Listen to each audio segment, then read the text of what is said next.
When I uploaded my last horror video, I expected some reactions. Shock, suspense, maybe a few sleepless nights for my audience. What I didn't expect was the flood of messages I received. People saying they felt watched after watching it. Some claimed they heard whispers in parts of the video where there were none. And one person, who watched alone in the dark, swore that their screen flickered at the exact moment the entity appeared. But when they rewound the video, the glitch was gone. That's when I realized something. This wasn't just the scariest video I had ever made. It was the one that stayed with people long after the credits rolled. And now, I want to take you behind the scenes, to show you why. I've always been fascinated by horror, the kind that lingers, that makes you question reality, that feeling when you're alone at night and suddenly become hyper-aware of the silence. That's what I wanted to capture in my videos, but this one was different. When I started working on it, I thought it was just another project, a collection of real horror stories carefully crafted to send chills down spines. But the deeper I got into the process, the more I realized I wasn't just creating a horror video, I was documenting something I wasn't supposed to. The first problem started with the location. I had chosen an abandoned motel deep in the woods. It was the perfect setting, faded signs, shattered windows, and rooms that looked like their last guests had left in a hurry. What I didn't expect was how difficult it was to film there. The moment I set up my camera, the batteries started draining. Fully charged, yet one by one they died within minutes. My equipment kept malfunctioning, footage would corrupt, audio would vanish. And the most unsettling part, when I played back some of the raw footage, there were whispers, soft, indecipherable voices in the background. I thought it was interference, until I realized I had recorded alone. The second issue was the script itself.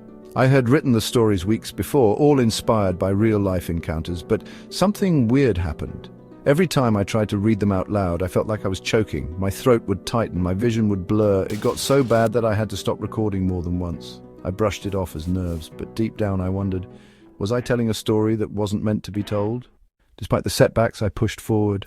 Horror is all about immersion, and I wanted my audience to feel like they were living these nightmares.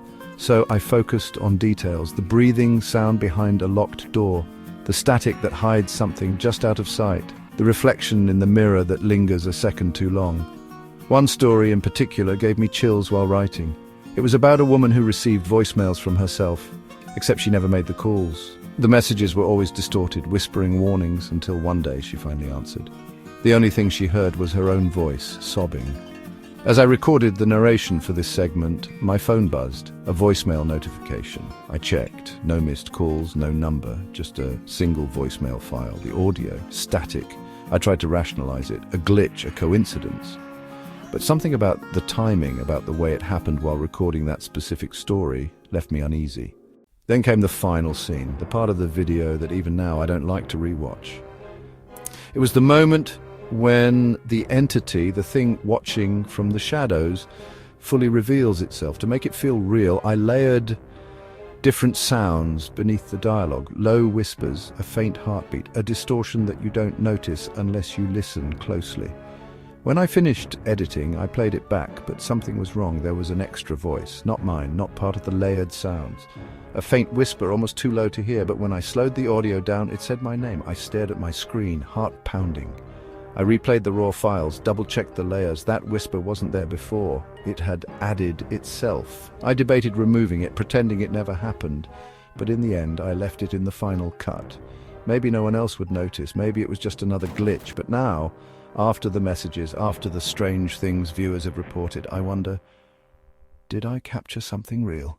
Looking back, this video changed everything for me. It wasn't just another horror project. It was the first time I felt like I was no longer in control. The first time something I created felt like it had a life of its own. Maybe it was just my imagination. Maybe it was all a coincidence. But if that's true, why do I still hear the whisper when I replay the final scene? If you caught something strange in the video, let me know in the comments. Did you hear it too? Or was it meant just for me? And if you're brave enough to see more, subscribe and hit the bell icon, because next time the horror might be closer than you think.